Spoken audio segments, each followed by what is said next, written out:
আগে এটা দেখি।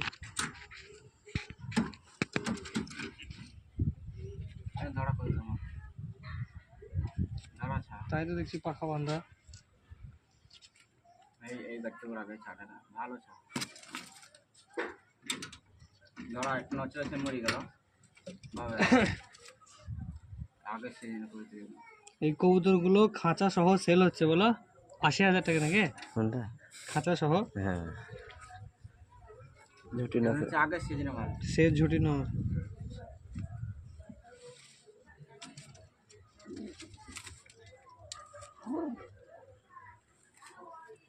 এটা কি বলে সাব্বির?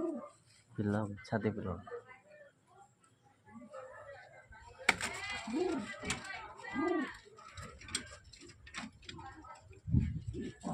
সবুজ ছেলে অনেকদিন পর দেখছি গো, সবুজ গলাহারি।